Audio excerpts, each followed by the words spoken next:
honourable members of this committee. I'm very happy to be here in front of you. I understand you're going to give me a tough time, tough hours, but I must admit that even though I'm nervous, I have been looking forward to this, because this is a core part of democracy, and you are the directly elected representatives of the European citizens, and you are the ones that have to do the hearing and to say whether I could continue to take office or not. So this I really look forward to, and I also look forward to, hopefully, to work together with you in the coming 5 years. My background is that I've been minister in 5 different governments in Sweden, under 3 different prime ministers, all minority governments. I'm very familiar with working close to different political groups and to find compromises and ways forward with Parliament. And I understand that these are experience that I'm also going to need to go together with you. In 2015, Sweden received more refugees than any other member states per capita. In 2015, 1/3 of all unaccompanied minors that came to Europe came to Sweden. It was a real challenge. The Prime Minister appointed me with a special responsibility to coordinate all government actions related to the management of migration and integration in Sweden at that time. I am proud that Sweden could give shelter to so many refugees during this time. And I'm also proud that many of them now are integrated in society and contribute to the economy. But at the same time, this made it very, very clear to me that we are lacking a well-functioning and manageable European system for migration and asylum. We really need a common and sustainable European solutions to migration. We need solutions that are predictable both for individuals and for society. Migration and security policies are important and can be mutually reinforcing, but I would like to be very clear from the beginning. They are separate. Migration should not be seen as a threat to security. Security is linked to freedom. Everybody in Europe should have the freedom to live in a society under the rule of law, in the knowledge that public authorities are doing everything in their power to protect them and to combat those who jeopardize that freedom. Threats to security are also threats towards our societies. But I must also say I will be alert to ensure that the very freedoms we are seeking to protect are not being jeopardized by the security measures taken to do so. On migration, my mission is to find a new way forward, one which works and which is true to our values. My top priority, and that's going to be difficult, I understand that, is to develop the new pact on migration and asylum. It's going to be difficult, but I must make also clear, failure is not an option in this case. We must have a common European pact on migration and asylum. We have come a long way, but complex and diverse challenges remain. I do think we now have a positive momentum to tackle them with the European approach, building bridges and not walls between member states.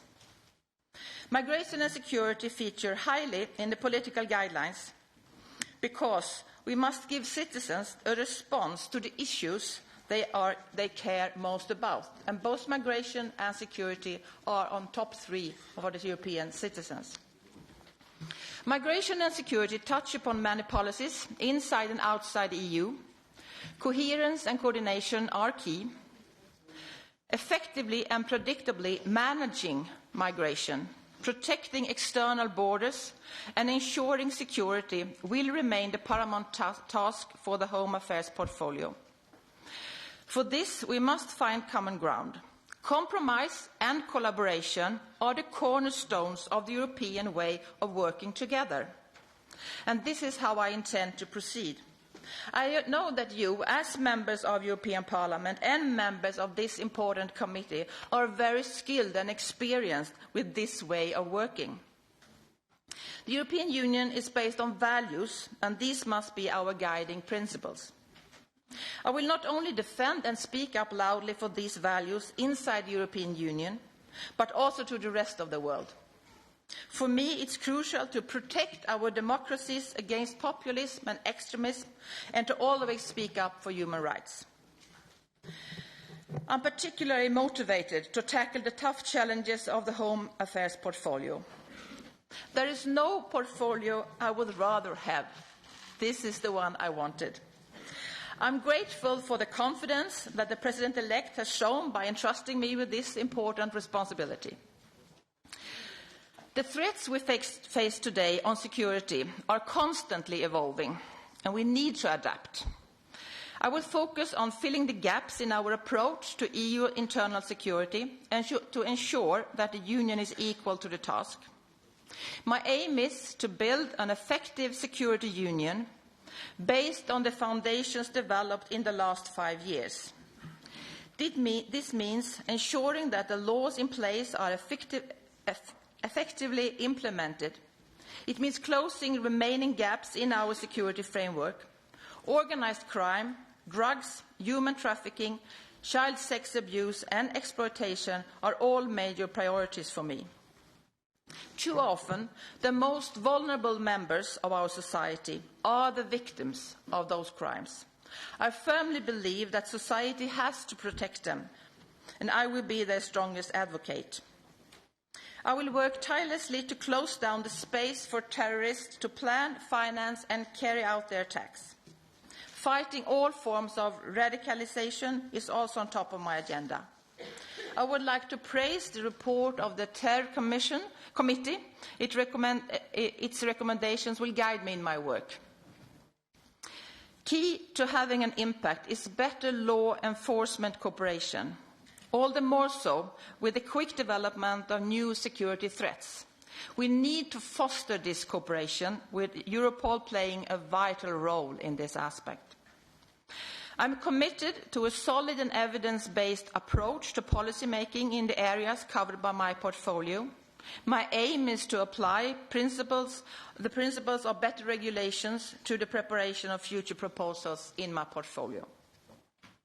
As regards migration, as you all are well aware, these discussions have been difficult and divisive. There is an urgent need for common, manageable, sustainable and predictable solutions. There is a new momentum now with the arrival of a new Commission, and I have a very clear mission from the President-elect to propose a new pact on migration and asylum. My approach will be to first listen carefully to different views to help us find common ground. With this Parliament, of course, but also bilaterally with all the Member States. As soon as I'm in office, if confirmed by you, I intend to swiftly meet all Member States bilaterally, and I will keep this committee closely informed. I will be looking at a full range of migration policies: asylum, fighting irregular migration, strengthening external borders, return, legal pathways, integration and cooperation with partners outside the EU. Part of this holistic approach will be to look carefully at existing proposals on the table, and it's important for me to have a gender perspective in all actions that we take. I'm fully aware that this committee has worked very hard in a true European way to define an initial position on many of the asylum instruments. This was vital work on which we need to build. Finding sustainable solutions based on solidarity and responsibility must be a key guide for our work. I want to look at ways to close the loopholes between asylum and return. While we must honour our values and legal responsibilities to those in need of international protection, we also have to ensure that those not eligible to stay are returned. Last year, only 1/3 of those ordered to leave were actually returned.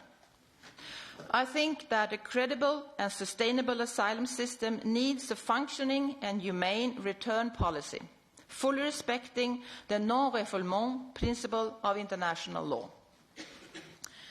The political guidelines also stress the need for legal and safe pathways to the European Union. And this, I truly believe, is part of the solution. We should be proud that Europe's share of global resettlement was almost 50% last year. But more needs to be done in this area. I will work with Member States to step up resettlement and to look at developing humanitarian corridors for urgent needs. We cannot tolerate that lives are put at risk in the Mediterranean and also being lost.